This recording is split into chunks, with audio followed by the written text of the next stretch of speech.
بسم اللہ الرحمن الرحیم۔ السلام علیکم ورحمۃ اللہ وبرکاتہ۔ الحمد للہ رب العالمین والصلاة والسلام علی سید المرسلین محمد وآلہ وصحبہ اجمعین، اما بعد۔ حاضرین و ناظرین، یہ درس نمبر 811 ہے اور آج سورہ توبہ کی صرف ایک آیت کی تلاوت اور تشریح کی جائے گی، آیت نمبر 93۔ چلیے سب سے پہلے اس آیت کی تلاوت کرتے ہیں، لفظی ترجمے اور ترجمے کے بعد تشریح کرتے ہیں۔ اعوذ باللہ من الشیطان الرجیم، بسم اللہ الرحمن الرحیم۔ انما السبیل علی الذین یستأذنونک وهم اغنیاء رضوا بأن یکونوا مع الخوالف وطبع اللہ علی قلوبهم فهم لا يعلمون، صدق اللہ العظیم۔ لفظی ترجمہ یوں ہے، انما السبیل، گرفت کی راہ تو صرف، علی الذین، ان لوگوں پر ہے جو یستأذنونک، آپ سے اجازت مانگتے ہیں، وہم، حالانکہ وہ مالدار ہیں، رضوا، وہ راضی ہو گئے، بیان، اس بات پر کہ یکونو، وہ ہو جائیں، مع الخوالف، پیچھے رہنے والی عورتوں کے ساتھ، وطبع اللہ، اور اللہ نے مہر لگا دی، علی قلوبہم، ان کے دلوں پر، فہم لا یعلمون، بس وہ جانتے نہیں ہیں۔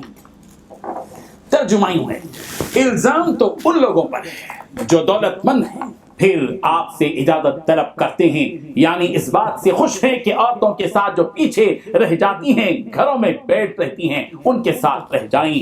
اللہ نے ان کے دلوں پر مہر کر دی ہے، بس وہ سمجھتے ہی نہیں۔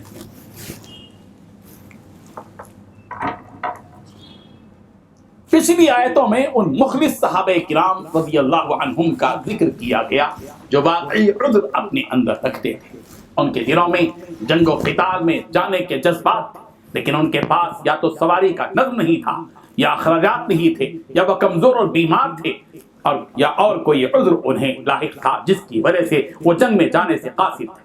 ایسے افراد کے سلسلے میں کہا گیا، ما علی المحسنین من سبیل، ایسے نیکوکاروں پر کوئی الزام نہیں ہے۔ یہ وہ تھے جو پیارے پیغمبر صلی اللہ علیہ وسلم کی خدمت میں آ کر انہوں نے مانگا تھا، سرکار کے پیغمبر ہمارے لیے کوئی سواری کا انتظام کر دیجیے، ہمارا جی چاہتا ہے کہ ہم جنگ میں جائیں، اللہ کی راہ میں جہاد کریں، شہید ہوں۔ پیغمبر عالم صلی اللہ علیہ وسلم نے صاف صاف کہا کہ میں تو تمہارے لیے سواری میرے پاس نہیں پاتا، میرے پاس طاقت نہیں کہ میں تمہارے لیے سواری کا انتظام کروں۔ اور وہ جب یہ بات سرکار سے انہوں نے سنی تھی تو انہوں نے اپنی آنکھوں سے آنسو بہاتے ہوئے واپسی کا رخ اختیار کیا تھا۔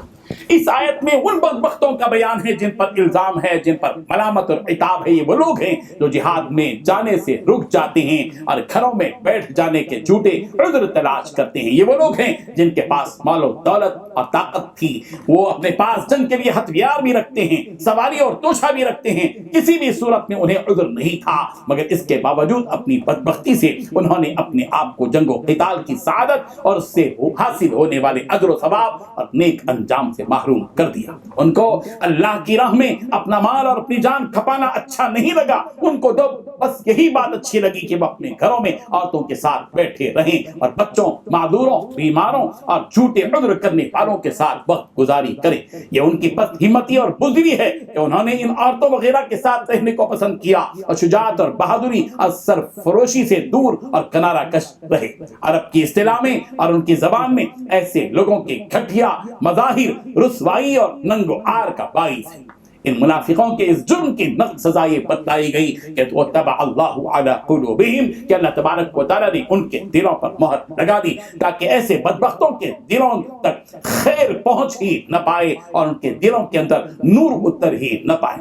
اسی مہر کی وجہ سے منافقین ہدایت نہیں پاتے اور انہیں اس جہاد کی دینی و دنیاوی نفع اور فائدے کا علم ہی نہیں ہو پاتا، اس لیے ایسے گناہوں اور خطاؤں میں محصور ہو چکے ہیں جس کی وجہ سے ہر چیز کی حقیقت کو پانے سے محروم ہے اور اپنے برے انجام تک پہنچ چکے ہیں۔ اللہ تبارک و تعالیٰ اس قسم کے نفاق سے ہم سب کی حفاظت فرمائے۔ وآخر دعوانا ان الحمد للہ رب العالمین۔